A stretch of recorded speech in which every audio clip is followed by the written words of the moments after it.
არაერთი ვთქვათ, ესეთი ბოღმა გვიჭამია, მაშინ როცა ჩვენი ქვეყნის საჰაერო სივრცეს აღმევს, როგორც წესია, სხვა არავინ არ დაფრინავს აქ ჩვენ საჰაერო სივრცეში უკანონოდ რუსეთის საჰაერო ხომალდები, რაც ყველაზე ვთქვათ, დიდი უბედურება საბრძოლო ხომალდები, ყოფილა რომ დაბომბილა საქართველოს ტერიტორია და ჩვენ პასუხი ვერ გაგვიცია, იმიტომ რომ არ გვაქვს ამის საშუალებები. ეს განცხადება თავდაცვის მინისტრმა გიორგი ბარამიძემ საზენიტო სარაკეტო კომპლექს S-25-ის დათვალიერების დროს გააკეთა.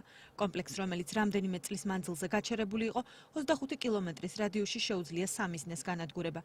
სანამ თავდაცვის მინისტრი ქართველ ჟურნალისტებს დანადგარების მნიშვნელობას უხსნიდა, საქართველოს საჰაერო სივრცე კიდევ ერთხელ დაირღვა.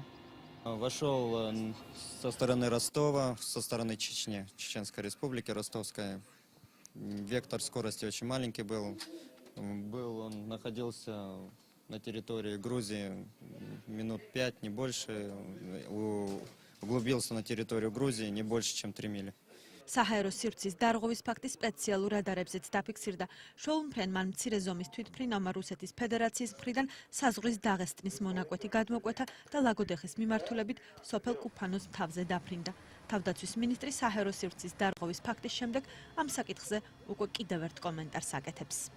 ასეთი დარღვევები თუ გაგრძელდება საქართველოს ტერიტორიაზე, როგორც დღეს ვნახეთ, დაწყებული არის საჰაერო სივრცის კონტროლისა და თავდაცვის შესაბამისი სისტემის ჩამოყალიბება საქართველოში და მერე საკუთარ თავს დააბრალოს რუსეთმა. ახალი საზენიტო სარაკეტო დანადგარები, რომელთა შემოვლის პარალელურადაც საქართველოს საჰაერო სივრცე ირღვეოდა, წყობრში უახლოეს მომავალში ჩადგება. შეუძლია განადგუროს როგორც საჰაერო, ასევე საზღვაო მიზნები, პარამეტრები, სიშორე 25 კილომეტრი, სიმაღლე 18 კილომეტრი.